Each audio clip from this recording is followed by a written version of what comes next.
Hi, it's James Taylor here from Gigs Academy. Once you progress onwards, you get onto stage 3, and stage 3 is all about refining. And now authors know this, that an author will write their first draft of a book or a novel.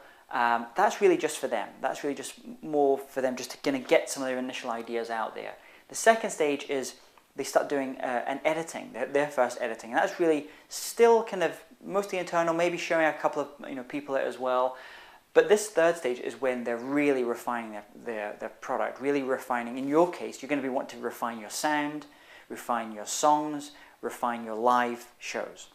So you'll also find at the stage that this is the point maybe you get your first agent, or you start looking for your first agent. I do a whole course just about the process of how to find agents, how to get agents, how to build relationships, getting multiple agents.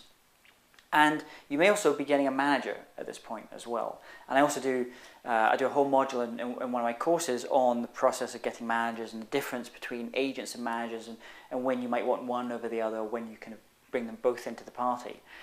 So at this point, you're now starting to do pretty much non-stop touring if you're an artist. So here, you may be holding down a 9-to-5 job or doing something else. Music isn't your full-time thing necessarily, because you want to know if it works, if it's being validated. At this point, it's been validated. Now it's like, okay, we now need to do this. So your sound is going to become a lot slicker. And at this point, you're really starting to work on your marketing.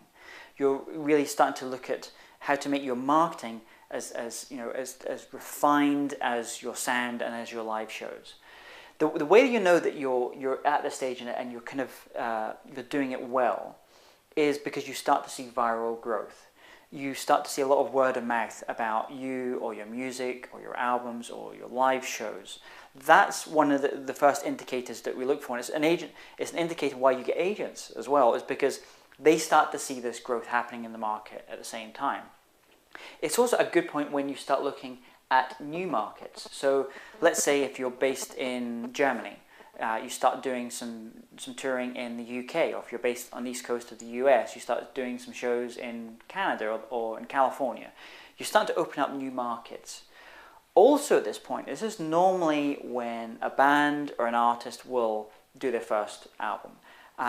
Often at this point, the first album can either be self-released, or it can be maybe on an independent label that's really strong in their style of music or in their niche. So you know that you're kind of getting this right if you've got a slick sound. Your marketing is much tighter. It doesn't have to be perfect, but it's certainly much better than maybe any of these stages. You're really starting to focus on that a bit more, and you're touring in new markets. Music's full time for you at this point, and it kind of has to be to make it work. Now, once an artist goes through these 3 stages, I see a lot of artists that will get stuck either between the validation and the refine stage, or the refine stage and this next stage.